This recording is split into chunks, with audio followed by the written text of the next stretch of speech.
Premono, ye fidua mu ha de ato. Dumienu na abono, sompa dumienu kasebo. The Endpoint Homeopathy Clinic, waso ye mu awie. Na ma mensa no boafo onga, the promoted of ayon so boabo yen. Na no achi, time heba Mr. Dr. Tafri Jedru no. Wono nso aka yen ho, na ye be kasa wo kase ho. Enam kasa natural mineral water nti. Eba ne sa, abusua every sompa 106.5 FM nkran no. 93.1 ena wutie di frie asantima mu headquarters no eho ni pivot na hwa dabraka sabre kro na yiko 100.9 so age ya wode ma asanteman abusua yenya firi ho a yanko bunu fam 98.9 alaji be kwa na abro sanum sompa sunwane a woto pete afofo nyina enya bi 90.7 wono ma won kransa bunapu ye fam ena fe 106.1 bunapu ye na hinkro bron champion du akwa we ye chi no bono mamu ha asase paso doma ahenkro 103.3 na doma 100.7 nso wafabi 101.1 takwafo age ya wo moto apete na 103.3 no takura dedia Sompa FM live YouTube ho na enimu nguma Facebook no so no Sompa 106.5 FM Accra Kenes Urban Radio ye live ho na www.sompaonline.com ensem ni nyina yewrata boaten akekere edi akoto akwa benya bia kenkan na de edi mu akote na abete no awie ebi ne se arahosemu abeto dwa enesa santemantemu enipa mienu ahwere wo mo enkwa ne nyina eya kwanhia bi a asi ewo Ofen River no so Posifo ya wo mfimfini emantemu aguna nya krom wan mo akere mu se abrantie bi a wakoburo tenant bi emoti na nanom siedo no ya kere no empanimfo bi a wo mo da Ghana Water Company Limited ano o yayi wo mo afiri wo mo dibia e de wakoto ba bi foforo je na wo mayo panimpa na kirim na Ghana Water adwumakuo yi wo mo e de ato dwa se nsuo hu ohawo ya ekoso e woteshi ene ne mpotem hwie bebosomi ebeko na wie ye de no wo mape anopomasibre Ghana's convoy empanimfo na kasa kire mu se kuntunkunu ofori ataka na tenkane ye photo sample ebra ne sam epie mu si ya kire no no wanom ekwa wo ekwa ye BBS ewie ye woso wato punum kra na adechia sono mane kwa koto ba yi di obekura franka o na owura aframpom boaten kan environmental minister say MPP a na owom no enya anu ni we fake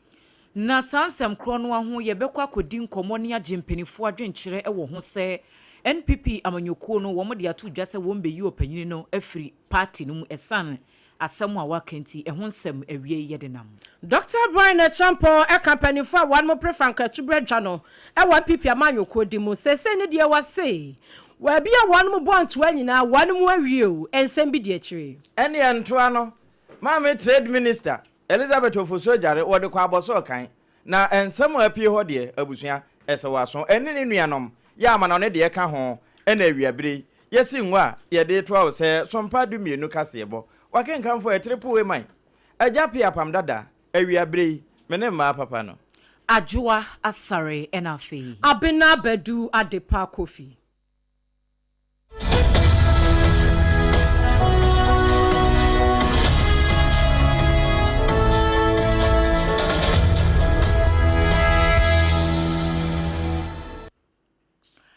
Afei abusuafo yanje bre ensem no enkyiremu ankasa enie yesase ewo amanyosem emu na kanesoafo ya no hye environment afabefu nimde ya akonanimu enafe innovation eso Professor Kwabena Frempong Boateng en wode atudwa ya wochiremu se New Patriotic Party NPP amanyuko no womo ede niema huduo bi egugu akwemu a wono Professor Kwabena Frempong Boateng no entweye ewo nafa na wose ene wonwa pise amanyuko a womo kyekire ye emfie bi a etwemu no enye no ene amanyuko NPP ya sesi a womu ehuni wochiremu se wono kora sesi a no sebe ye bisa ne se professor yi amanyuko ben na wodom ewo omayi mu a wose enya de a obetimi anya kukuduro akase NPP amanyuko no en wowom sanse niema bi a entweye ena amanyuko no eya eye fere ye nimguase wose afimpinu eni aduro no miensa wabra na wo mo boabo wo mo ho kora no wo makwakoto presidential primaries no eyi obi a obetimi ahim franka ede amamanyuko 2024 elections no wose ya de amanyuko no kora wo mu wiamu Emma Dr. Mahmoud Baumia se one beye flag bearer enti niam ahodo bebre wo ho akoso e wa manyoko no eno e na ama sesi ane kono so obefre ne ho MPP ni yentie ne mransa. The present MPP is not MPP, it's fake. What I see now, it is not the MPP I used to know, not the fake one. The real one is there. It's a virtual thing, and the members are there in the background. Look at how they elected their last flag bearer. Twist the arms of weak, twist people's arms, bribing delegates, and intimidating others to get a flag bearer. This is a beginning of corruption, and this should not be allowed in any serious situation or in any serious party. And there were issues. We lost the elections badly, and we did not deal with the issues that led to the losses. And then we still want to go in there, and I think it would be a train wreck if they elect the old flag bearer. Bamia is a very nice person, but being nice alone is not enough to lead in Nkrumah's Ghana. Enti sa wo ye kama wo ye gentleman ye nice na eniema wo ye no enhye da nya de ebetimi aboa Ghana fo a eno nkyere se sa nipa kro no esese chinchine twan ye de no ekọ emane ko gina manyuku no anim ensem ye opanyi e de ato dwenti ye kwa homa ne so na ye ne Dr. Abdul Jalilu Atieku wo political science lecturer at University of Ghana ni ye ne no akwa kodi nkomo sanse NPP amanyuku no wo mo de ensentwofo nkrata aba de afa asem ho a wo mu kirem se opanyini no de akoso de esese wo mo hwe na wo mu yi no efri amanyuku no mu opanyi kase wotemenka ye de wasem akwa aba eba sompa premto breka se eboso.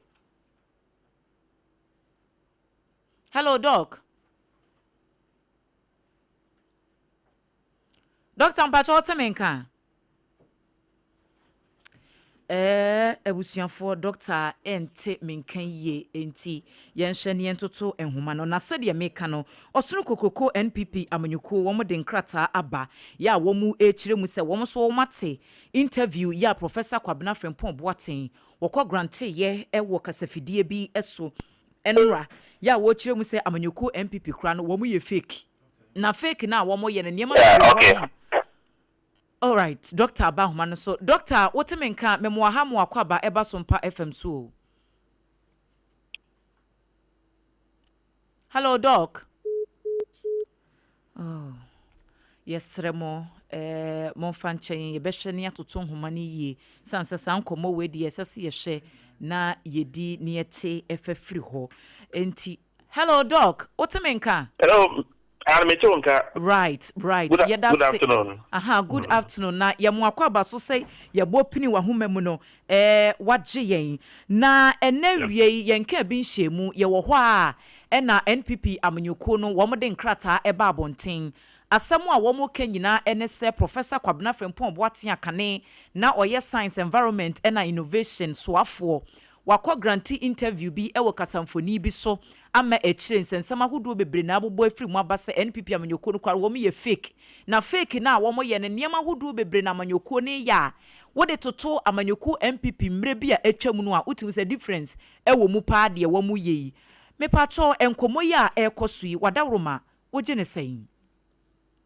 yo mi na me juso na me chia atiefo nyina nya meka ne se political party or more organization no more mra or more the extra organization no ebia say a member of the party bibina say any party no enchi share and assembly no bukra or mutimi etwe na so there is no way about that nya meka ne se oshenia opinion so ekanye I'm say so granting interview no I think on the 12 or so 12 just about 2 days ago nyameka ne say I mean special MPP or more lose election from 2024 man I say e do be there was almost boase in never be because party no nipa na ye di echichire openyin so penya wadi mo e party mo pa wasum on my I mean on my no asum party no true party no wasum on my no until so reservation be at say I think in my view it was set on money no etnase instead of rather maybe threatening letter say or more commence investigations if any sometimes maybe or if they are able to handle it in a way because Unipa and Amoshe, and he's not the only person. Waba out Abekase or reservations about a number of things now. Party in Penifona or more Sicilian, or more fast or more Nemano, or more any engine, Obeka MC or Mampenico Fonso,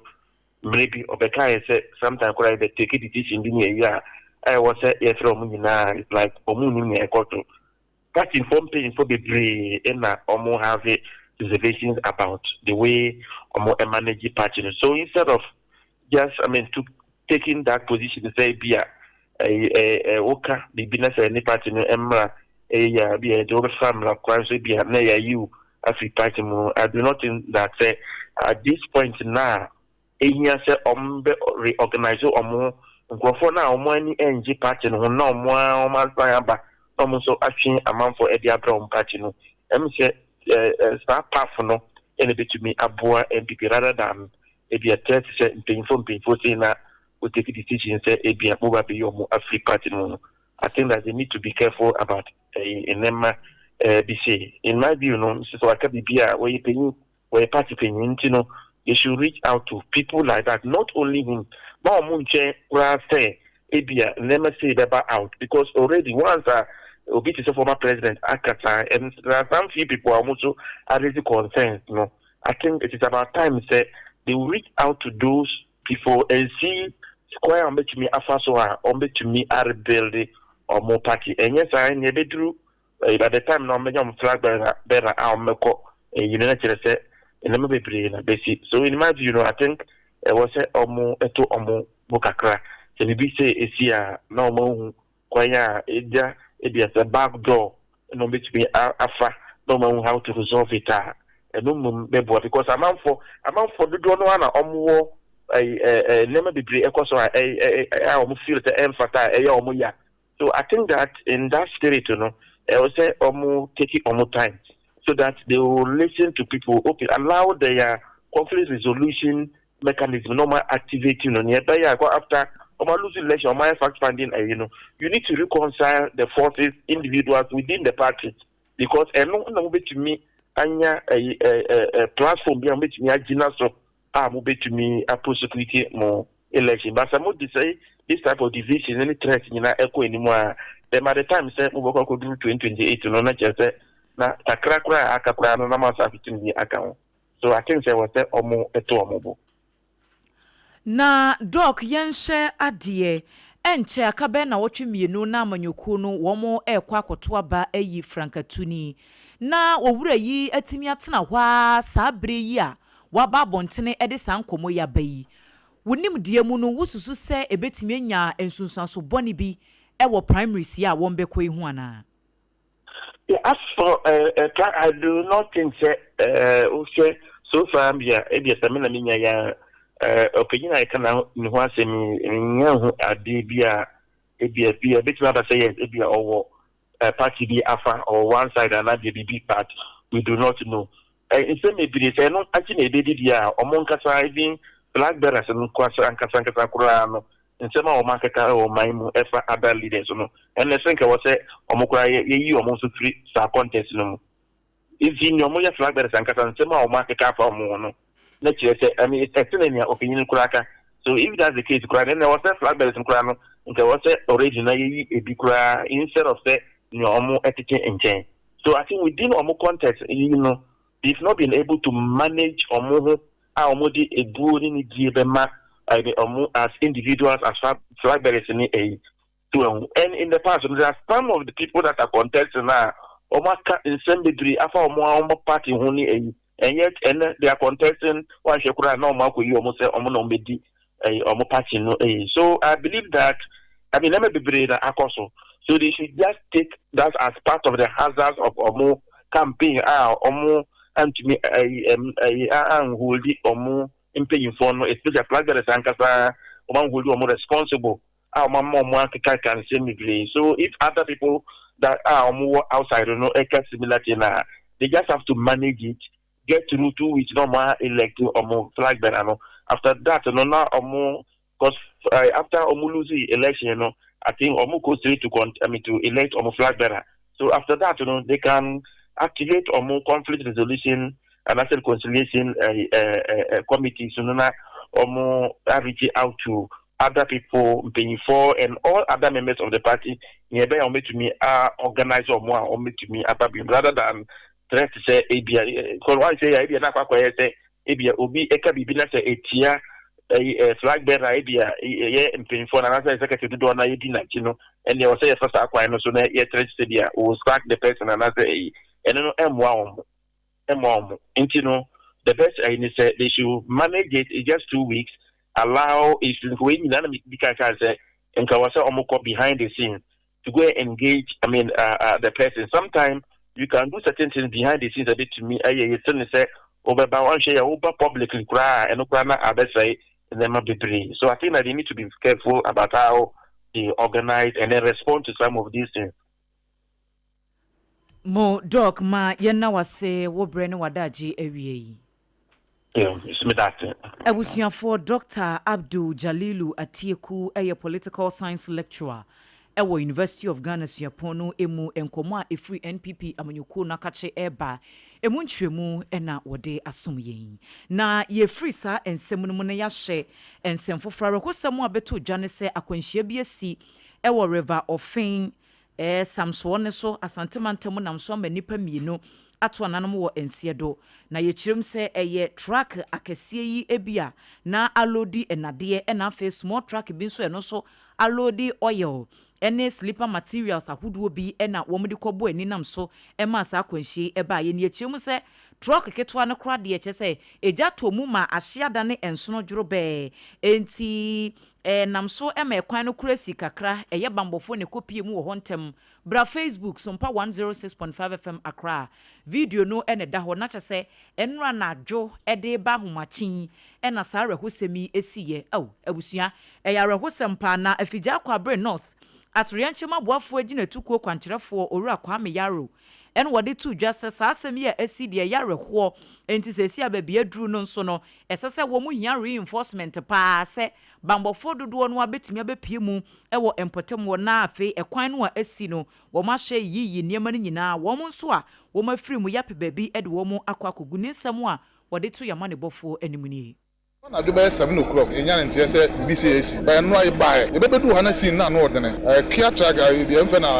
aboso kan ma tro ni bi uma ba ko fitechi ma ko fa niema a na oba bese nti na track we no so no e ba bese akọ and wo hu so obi overtaking fi so ho e ba do no do je fa nje se na kia no so aben no kia ba yi kuto azaben amande hwi bridge no ato so eja to mu ma me ne chedro bi o chi nya na otiatim bibie no ani e betimi aye and then no ye gina asa ba 12 na e ko fi ade chi e ba na incidents so okay baby I heard the cars na park from kwano ho sa ba bedu ha na say mpanifo amamu animanimu ya na betima sa accident for ba o heavy trucks ni nyina ha na nam ndo the way am park from scale ho ba bedu ha na from fence so ba bedu ha na cars ni nyina park na niam metals na egu anu nya sa niam we am dey ba ntimi page metals this a heavy ayini bia the crane kese ni bi no na betima page niam and no dey see wa ha no na ya ho o ti ha na nipa de se ni hye no otiem na untimi nya hwemfa ho no the free fire service am bedu ye no na mam na hye drobe kwana broke futom na do 7 o'clock betun by this time nti bebe na fa hinko kofa kwa aman na makwa kosi nso na makwa bi offense nti so man firi kuma se band obi na betima fa ana do fit echi ma ban so onim na bedu ha so a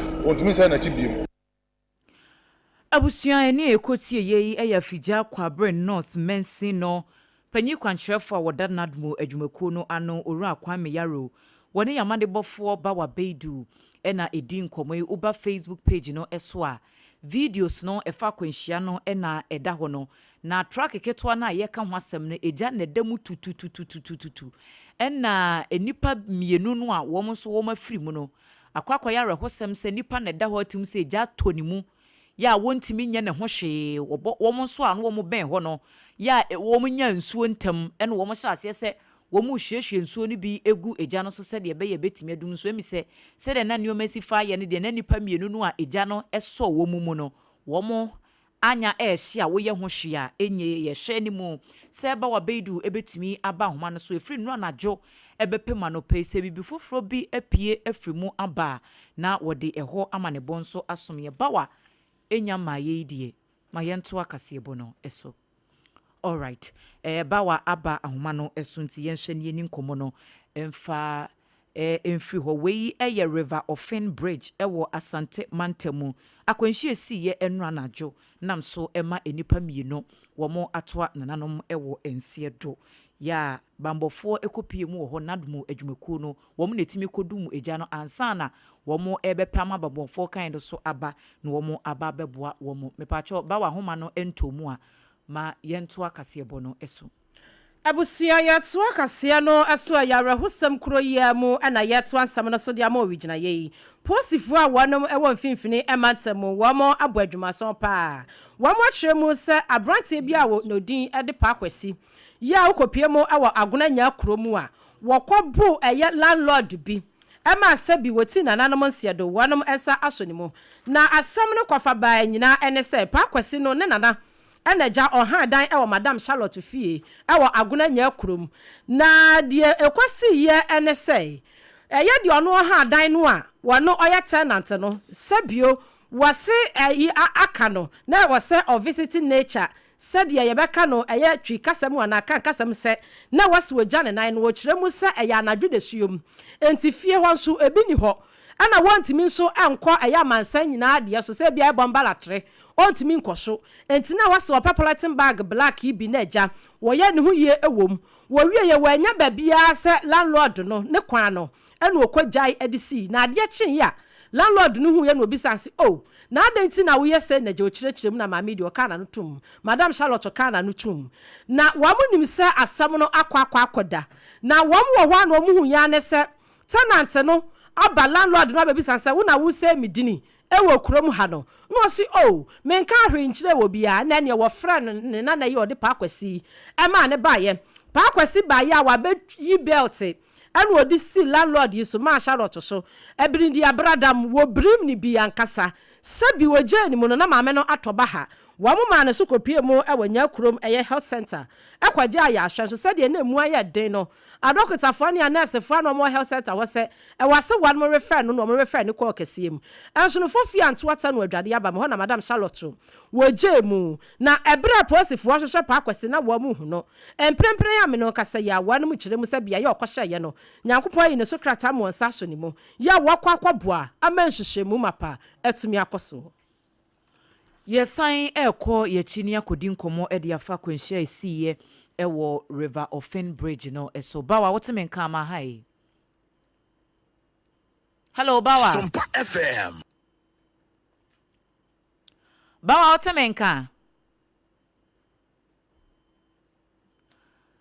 right emise bawa wonteme nka yi hello bawa bawa adwa me tonka right yenshe efri nra na doa a rahusemi esiye ebepuma no pay update foforo ben na aba adwa me ka se isi ade update abenya ne pe anopa na bra mi koju ho no yenya ntiese nipa mi no nso ebre ya wo mayi kwan mu ma kwan ada ho ne isi nipa mi ensa na ya confirm ya ma me pe omo efri wo enam accident still wo eye river Offin bridge no so no and all that chance see are not me attest to be affair see are the final emu ada ho metal road that you free every track you na ko kwan mu ina no o ma kra kwan mu kama a wo hwe bi am de ba ye see are no cars ni na e ko tane e wo se for and I say car no a eye track na she ye no you go no so much to e dey free ho and I say every track na no so metal road lu mu ina no o ma tane ni na for you see are the na fan say the other kwemu na so nchiri amenya no say every track ni no a ono no wan free mo kra de mu odin no ye say 24 anamputa ya sabia no ensa e mo so a omo bua say odonya ne nkwa everyday ho nti wo design ya na say ya pa ne say the other kwemu o ma kra kwa ni na meka say metal road na umchetu egu nche na da so bo nti the best company ni say omunim atwenchim si SBA omomodiana said exhibitors no epitu kwan nchen no omomode so be so omode afugo na akwakofa asefo fro ama nti so bisa me a na say nkra kakra metumu ato apa ho eno bawa mo ene adwuma yama ne boni bawa BADU na wote se wode update ni ba nti enipa mienu no a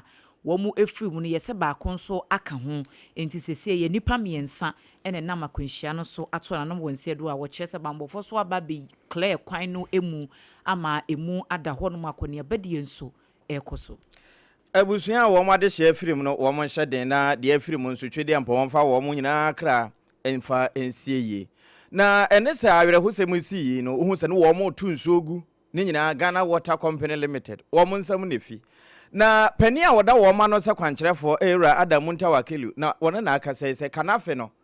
wɔn yɛ wɔn hwehwɛmu bi hunu sɛ asɛ baabi wɔ hɔ a adwuma no nneɛma nkɔye enti edu baabi a no wɔn de bobɔ adum ne ade bi sɛ galamseefoɔ ka ho ɛna wɔn hyɛ daa ɛyɛ wɔn dwumadie bi efrɛ ne sɛ assessment no managers ne nyinaa wɔn assess wɔn na mmom ewieyɛ no ya assessment no bibia ba na wieyɛ no ɛna de efiri mu ba ne sɛ ebi mu wɔ hɔ a gye wɔn yi wɔn firi baabi a wɔwɔ ɛde wɔn kɔ baabi foforɔ nti nipa aduanan baako ɛna wɔn yɛ wɔn sa na onya adagye ɛkyerɛ de ntia saa de wɔn mo yɔe. Any illegal connection has some relation with the Ghana Water Limited staff. I gave the district managers, that was in May, 6 months to achieve certain targets, and they didn't achieve it, they will be reassigned. And end of November, we did the assessment, and out of 103 district managers, 41 of them will be reassigned to Morone, because out of 103 district managers, on the 15th, 41 of them will be handing over to other officers. Most of the illegal connections trace back to our people, because it's not easy to call an ordinary person to come in. The geographical distribution within Accra of the notorious areas where you don't raise enough revenue. Legon, Madina, Adenta, Tama, Ababa Bridge, Buntun. Eno ye penny kwankyerɛfo da Ghana Water Company ano. Yewura Adamu Ntawakelu ene kyerɛ sɛ illegal connection ne nneɛma bi ma ɛma wɔn adwuma no nkɔso no. Ɛnam so tigi wɔn yiyi bi mo ɛde wɔn kɔ baabi fo. Yeda soa ejina Ghana Water adwumakuo no emu na eyenimsam sebe bosome kakra eniedie omanfo a etetehyi ene ne mpotem wo masu agu aban so pa se ensuo wo munya bi no wo madware wo munya bi no wo de adi wo mudwuma hodo nti no empenifo nhwe no wo munya ntotoye na Ghana Water adwumakuo ndi ato dwa se hwie be bosome beko na wie ye de ohaw bia ewo empotem wo ne titu ene teshi nungwa desalination plant no Wombeshen womo aye ho adwuma na ensuo atimi aba amomanfo so anya bi ayusu na womo kirem se nipa beye empema henum ya womo teteshi nungwa abacho na spentes sekumo no ene miamia bi a etete saa na womo enya nsunsuanso bone e wo saa de hu na nemu kese pa ene apomdin adwuma e 40 se anesefo ne womo keka ho no se nurse ni be sore anopa na wajare ase na tade se wo kwa adwuma no akwakohwa yarefo no wo beduru ho no na ensuo kura womo de be dane ho ewa ya sabia ho no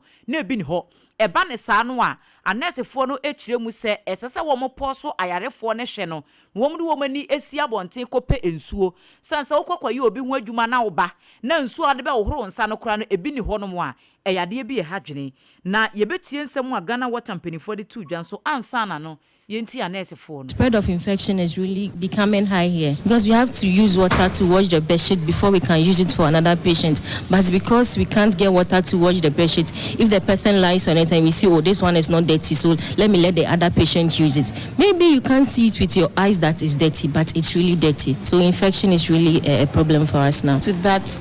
imagine wee. Okay, somebody would have to use the washroom, and since there's no water to flush immediately, the next person will also have to do that until there's a pile up and then we are able to flush. So there really is going to be an infection spread. Because I wanted to use the washroom and then there was no water. And at that time too, there was no sachet water to buy. So I had to just rush, take a taxi, go back home and then come back to the work. Just imagine you having an antenatal or a mother who has delivered. She really has to take her bath. You know, blood has a bit of a stench, so she will have to take her bath. So we really have to fill the buckets. From patient to patient, you have to wash your hands. But because there is no water, sometimes you are tempted to use the sanitizer. Enti wonya nsuo enhoro wonsa sanitizer na abenya bia odibia fafa wonsa ho na enokwa na nhyɛ da nye safe saa enso eno ene the only option na womo sabre no na Ghana Water adwumakuo no panyina wokasa edema womo eye Owura Stanley Mate wode adesrade ato omanfo ye won potem ho nyina anim se wo munya botre emfa ema wo mo na nya boapa yo binti no wo mo mpese sa plant no wo mo eba beye ehu adwuma wo se efiri sa bre ya kopem se January ebeko na wie ye de no wo matu ho anamon. Till October, every area was using an average of 4 days in a week. Okay, rationing has been ongoing for a very long time. We don't dispute that. But then a few people were getting 24/7, and the rest of us were getting an average of 4 days in a week. At certain times that we have challenges. When we have challenges, the volumes are reduced. Definitely, it will affect the rationing program. But I'm saying that averagely, we get water 4 days in a week. I wouldn't lie on my respected people. Under the circumstances, we are doing everything possible to ensure that by the end of January, we should end this impasse. But I can't give a definite date because I've mentioned 2 issues. When it comes to maintenance, as engineers, we can give ourselves timelines and say that we'll finish in a week or 2. Okay, but when it comes to legal issues, I can't predict that it can end in a week or 2. But now that government has gotten involved and government is doing everything possible, that everything goes well, we are hopeful that latest by the end of January, this impasse should end. Let me also state that as we apologize to the people, we want the people to appreciate the fact that everything we are doing is in the interest of the people, because we need good quality drinking water for them, and we need the plant also in a certain condition where we can use it for a very long time. Ora Stanley Mate eye penyina wakasa ema Ghana Water edwumeku no. Abusia wotie pramtwe kase wa SOMPA 106.5 FM Accra ye ni affiliate ni nyina na ye den sami ewremo ewo enkane ye sana hene onyenyafo na na ya okuntunkunuku kenetofori ata ne semu efiti bra US one immigration and customs enforcement one kotwa ne ho ni fie ho hia ye a wano kura no wanim se wano mabetwa ne ho ahia wo besi wo mfimfini se ken eti sa de bra wano mkwachi Yesu Kristo akobo na sende o se de na mkura kura tuani ajansa de mkwachi kromfo yi esi ya wano du ane hye mu empanimfo a wano agina Ghana nemo ewa US Ghana's High Commissioner eye Owura Victor Smith waba mani a mu se international protocols bia na mpanimfo ewase wano ye na wo mu enya access ene ononyamfo kenetofori ata edi nkomo hwese bia ya wo mu de na kwahya ne ho ye esanse oya former minister wo mayim enti no eniema wase wo mu ye nyina wo mu so mu digu akwam ewiase ice mpanimfo a wano mu kire no wano mu de hyehyɛ yato akwam mu a na ewase wano mu timi hia no wo mu se wo mu tena eya punachi bese dwanhwere beburu de ho ɛho na mpanimfo bɛka kire wano mu se da bi Mumia no one person obehumo enti ne monko wane SOMPA kase a kyerɛkyerɛ ensemu esei. The extent of my involvement at this stage was when he had been picked up. I discussed it with the consular officers of my embassy, and we decided to make a request to make sure that he was being treated properly as international protocols. And so we requested, and they agreed in principle to allow us to come and visit. But just before we set out, the ICE people came again and said the detainee had refused to meet with us without his lawyers. That was the initial response from the detention center. And they were going to go back to him and probably request that his lawyers appear so we can come and verify for ourselves that he's being treated fairly and not being denied, for instance, his medication and all that. But we waited for a while. After about a few hours, they came back to us to say the detainee, being the ex-minister, had refused now to see us under any circumstance. Chino ana Owura Victor Smith say ebra wanom ani panifo a wo mo kire no ice panifo yi edi nkoma no wo bisa wanom say ye nipa no ye nim se ne ho amfa no na bia mo kire no na ne ho te sai no si o wanom wa bia ye bia se yemfa se yakwachi obi a na se yakofo obi a ye de ne ko ayasa bia no ye gi wanom die na wanom ehwehwe nipa nim no wo mo hwe mo se eniema nhya da nkoyie sa na mmom ne nuo wa ne nkyɛn a wofa na bra wanom kofa ne die na nya ade se okohu doctor bia no so say e no kire mu fai. The ICE people confirmed that he was all right. Initially, they had medical people to determine whether he was fit to be held in a detention center, and they were convinced and were sure that he was okay. He was on medication, but he wasn't seeing any doctor at the time, and he had his medication, so he could be put in the detention center. Openi okasa ye Ghana's High Commissioner ya wano our United States abochimemo Owura Victor Smith na abusia yatoa ensam no eso ye nyina ya nim se Nyakopon ya adom abusumi aye wo mu ya ne de toso aduasa ebako MPP amanyuko ehimrado wanu kwese nanim na etu ahene ne yesi ahene ewo kuo nim no wamo akwakoyi opani a obehim franka ne de amanyuko no afimpi no ni aduano enwotwe enipa num obako ne krata da manim ayo no nyafo Brian e champon wasi Nyakopon ayadom ama eye empesua mako 276 ya enu wo mayim no wato ni nyina so awie enti wade ne campaign no abawieye na wade Nyakopon ase oyi Nyakopon awie no ase o echi ahene ne yesi ahene medamo ase pa sanse meba empesua bia so no mihu ha wa mo gemie afa small honorables assembly members ya wane mo empesua hudo nyina so no Dr. Brian e champon se wadamo ase afei empanimfo amodada ekron kuma ne nkrontuwa nyina no wase waba ya muso ni musa etwe ensam a wobehye gu manim no nyina ade akomapa eso mu wase wadaga fo nyina ase MPP amanyuko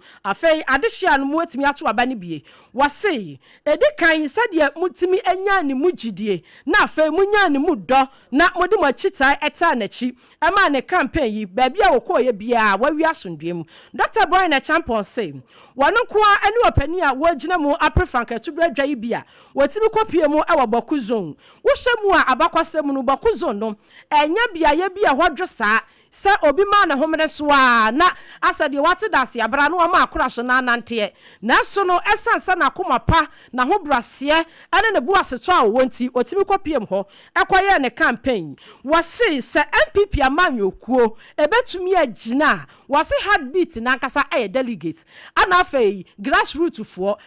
form fo no wanu na kasa pudu ehye ebetumi ahye wanu so na kasa se bibia enkoyi a ebetumi akoyi enti se kuo no pese gina wase kuo no eka grassroots fo ni nyina bampanimfo ho na wanu so akoma so nsem wo de gu omani mo matumi ahye Dr. Brian e champon said ye ogina munti wase Nyakopon ya dom 31st June no mo kwasena ni mu a no makai no sanse obi enuma wo mayim afenso wachade pa ne sam go a businessman na wasanso aya amanyosemi edeka ho a krata free na kache aba ene yenya free ho a na opon checheku ene wanante papa aboso kan de wakeka ba bia na ne nante se no nso na anya ono nko nenam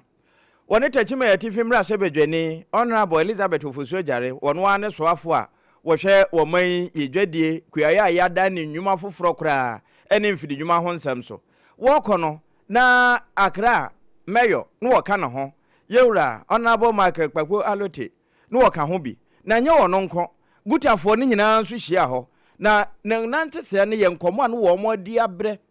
se ebinom firi ba bi ne wo mo age wo mo adwuma na boso konkwachi konko ni nyina wo mo asan ba begede aka ho abranka e wo se wo mo no wo ye wo mo aye kofa ba na Ghana fo akwa kotu atonton nkakra akra wo mo nsam enti se so ye wo mo so ho no eno na chairman Owura Henry wachire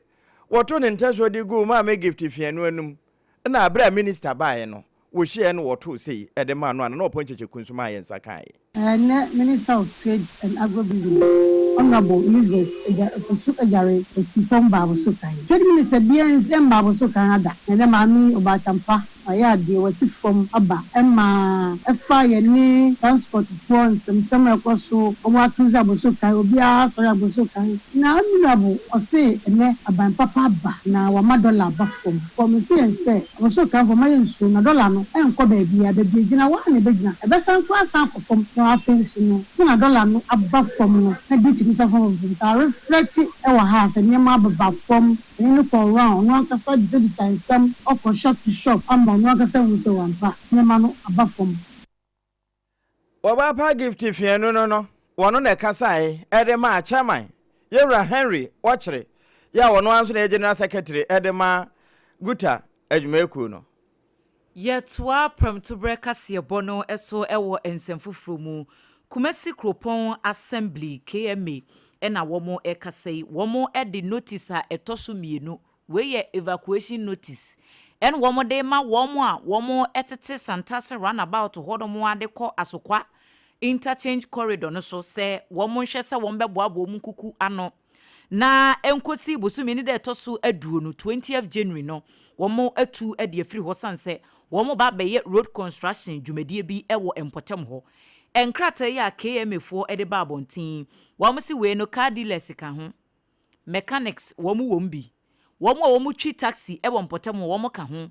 adwadifo a wɔn yɛ adwuma ɛwɔ area hɔ nyina ka ho afe wɔn asisi mpatadan ketenkete squatters no awobɔ bie ya wɔn dam saa nkrɔfo no nyina mo amabobɔ structures a enye afebɔde mu nyina mu beyi ɛde afiri hɔ ansa na January 20 no aba na KMFo sɛ September afi etwa mu en wo mu di kan di notice a edi kan ba yese enkosi se November ne de edi kan eye last year ne beso no na wo matu e de afiri ho enso asa wo de announcement ne ba ye no adwadifo ne wo mo wo sa area wo nyina no wo mo ebo mi mfita duku se kwan bia so no KMFo aka enso wo mu ntie en wo mo to wo yesre mo ma yemre kakra yesre mo ma yemre kakra wo mo sesesi ade last one nie enti busumi ne de to so aduro no beba no na wo mayiyi wo mo niam ne nyina afi assembly no echie mu sɛ yɛkasa yi engineers a wo mo free Ghana water adwumakuo no mu ɛna fe ECG wo mo niam nyina aboano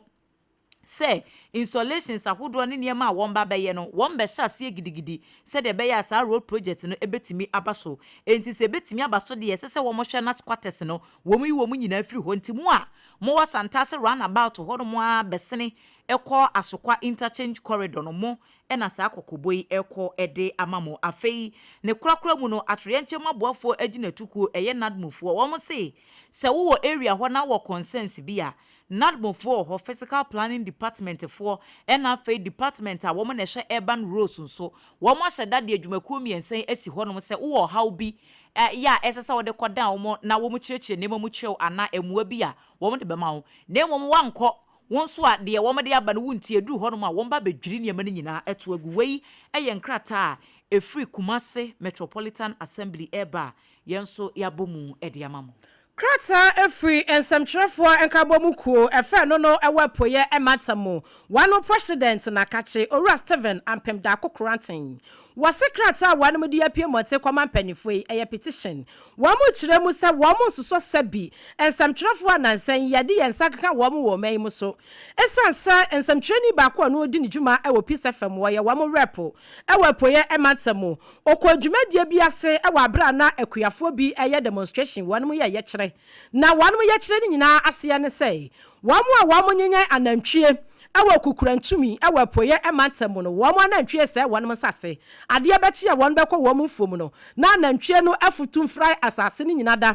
wamu nya bia yakora no wamu atimi adua wanom no baye na ebra eye owura yi ekopiem hɔ owura krofi wɔno na yɛnsɛm twerɛ ni ekopiem hɔ na gya wɔhyɛ aseɛ sɛ ne wani akuafo yi a wɔn yɛ demonstration bi edi nkɔmɔ wɔn hu ya ne sɛ posi ni baako atake no afiri n'akyi ɛne abro ambitins deɛ wɔn kyerɛ mu sɛ yaburo ni bi paa ewie yɛ ɔse ne kɔn ne sisi afei na apɔso nyina yɛ ne ya nti yaburo no a yɛ posi ni ɛna ɔmo kyerɛ mu sɛ yɛ ɔburo no na krata yi ɛna GJ president ɔno no wapo yɛ mantam mu ɛsɛ ɛnyɛ se ebi a wɔn defend nsɛmtwerɛni no dabi anasɛ wɔn ɛbɛ justify ɛnya bɔɔlo ne akɔ justify na mmom wɔn pɛsɛ wɔn kasɛti nsɛmtwerɛfo anansan wɔn ɛkɔ wɔn adwuma so a yɛaburo wɔn na ne nyinaa mu no wɔn kyerɛ mu sɛ mpanimfoɔ hyɛ na wɔn pa asɛm wɔ epu mɛsɛbra papa Owura Steven Ampel ne sɛm ni. Two wrongs never make the right. We are looking at the apple.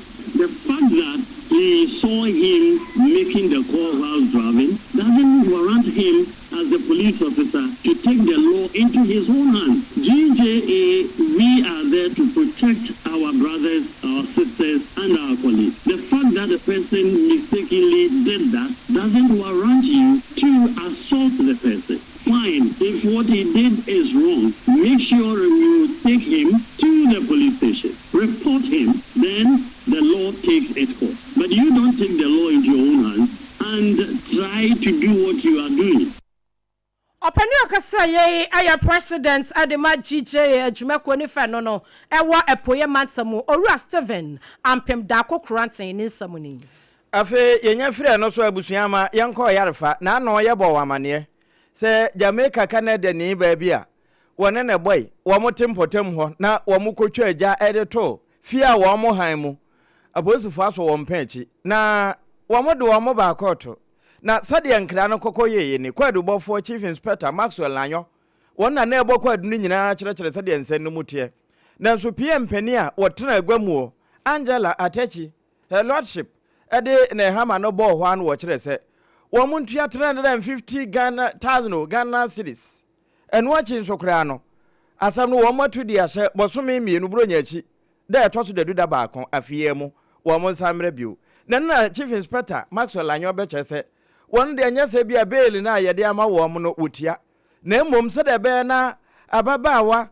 won timi emfiri Ghana enko se na Jamaica se Canada no won kobo ne ho adwa ama ne nkoye te se de yewura kandi nye na ano aisefo so no mu ya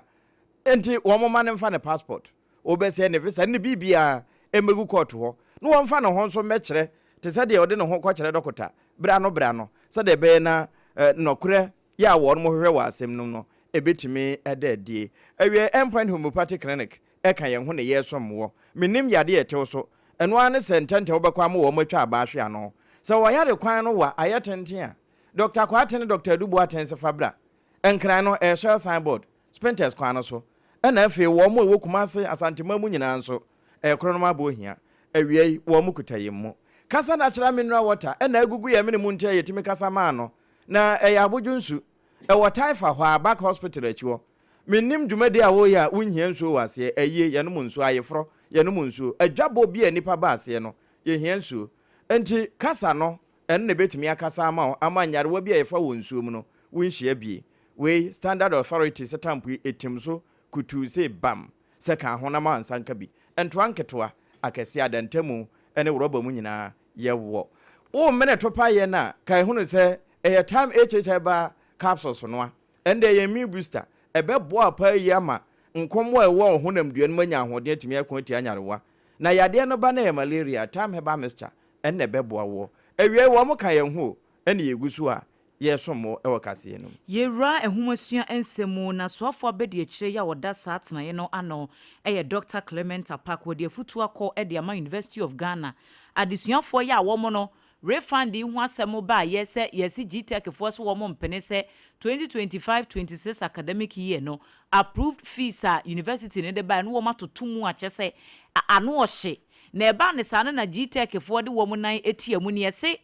adesuafo ne bi wo horoma no madi kan a make payment ne dada ansa na GTech for directive no ebeba na wo mo koye so wo mo kope refund a yese refund ne ye mfa ma wo mo na minister say obi biara a watua overpaid fees ya open refund ya tena ye no enye krado se won be refund sika no free sabre ya kopem na wotwe ebesimu no awieye bra na be reporto edema efama asoye no mechere Ministry of Education Dr. Clement Apak nensem ni bini. In the earlier statement announcing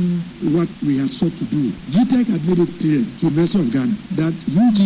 was mandated to reverse any fees collected and to submit evidence to GTech confirming same. And so with this new arrangement, the same requirement is going to apply. So if UG decides to do otherwise, you can be sure that UG will be sanctioned. Any student who made payments above and beyond what we have just communicated to the public and to the university through GTech will get a refund.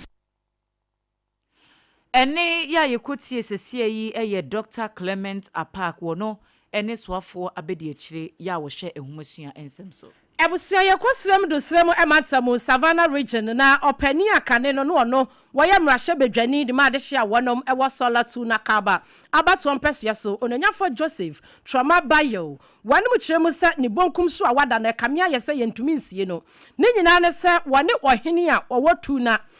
tu na wura Daniel Mahama amantena wone ne wo court issue bi ana eya emrahye bedwani eti nananom siedo enti nana yi kyerem se ansan wo bema kwan ama yesie eya emrahye bedwani no Jisa busuani etua 944,955 Ghana cedis. Ansan wa mabusuani kwan emo matimi esie wa mo de hye no na asase so. Na emu na abusuana ayasamtrefo nhye emu no mo so wem de mo toto sere. His Excellency Yera John Dramani Mahama wa mo se bra na onyonyafo Joseph Trauma Bayo. Wati ase no na woni ne ya fine pa sanse woni eto ya kora no obai ene abusua ebesubo mu ebema abusua dakena entini sese ni dia eburu wanom so no betumi aye ama aburu so enti mpanimfo nhye na wanom emram sade ebe yo hini ebetumi agye mu mu omasie wanom de hye no abusua yenyina yesu ei na yanye aboafo kracho emra sisia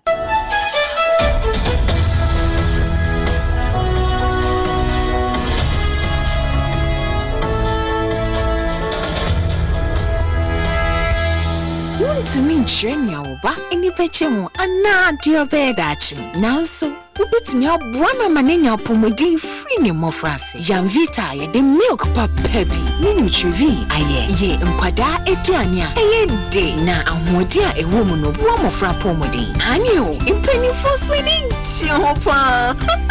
Mawobano apomodi free ni mofrase. Yam vita gumo do bebre.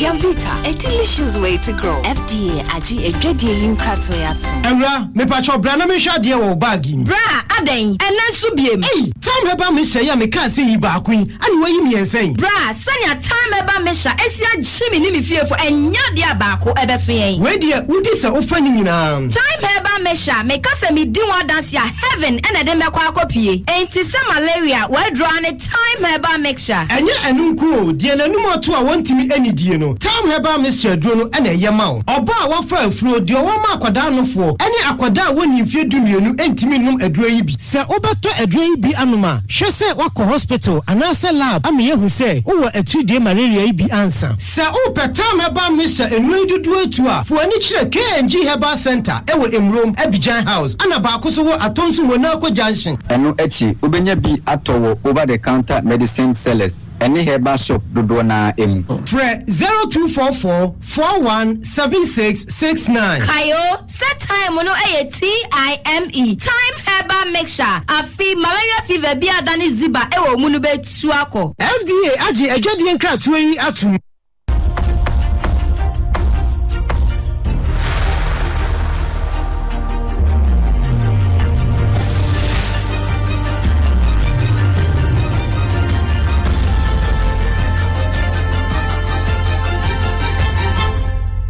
TV Emma Aketuapa.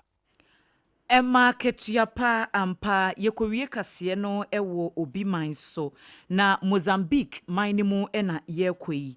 na afi 2000 na chese 26 years emu ni ewurei ese asembi esiye ewo Mozambique manu emu a eye nsuyiri bi ena ekoso na nso ma obatan bi a na ne yemu aka no na wobatan empese ensuo befa wono na fa ne ba enti edua bi so ene wom ko hunu se maame no awode akola no akwakohye na womote saa asem no na ye awanwasem bebre enti Rosita Salvador Mabungo wono ene akoda ya 26 years ago ye wo no na enura yenka bi nhemu ena news beto dwa se saa akoda no 26 years afe ni wanya no wahwere ne nkwa na ade e ma no ye news ena maka ede akire wi se na wo mu kura no na wo manfo dodo no a ehunu se eye anwanwade bi a ebi ensi da eye miracle kese pa enti issue ni de agentre ha ema nipa dodo no a ehunu nia esi ewo Mozambique mine mu afi 2000 February pepepe enti ababa wei enura beto dwa se wafiri mu no na akwakoye arehosem pa na wono ankasa ne nua ba wone netie Celia Salvador wono ene de sa arehosemi ebetu dwa confirm ye kire nsemtwofo se eye nokre no wose ne nua no na owo yare bi a ye frɛ no blood disorder anemia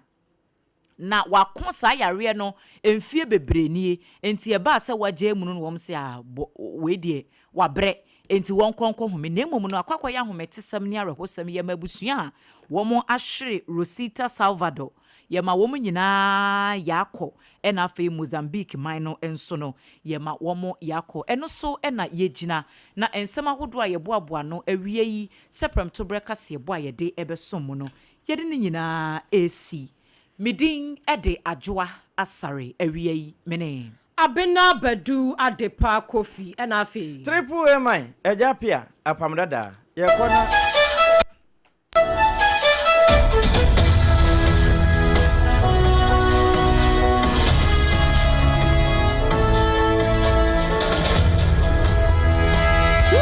nkyerɛ wo ba ani bɛgye ho anaa deɛ ɔbɛyɛ daakye nanso wobɛtumi aboa no ama n'anya apɔmuden firi ne mmɔfraase Janvita yɛde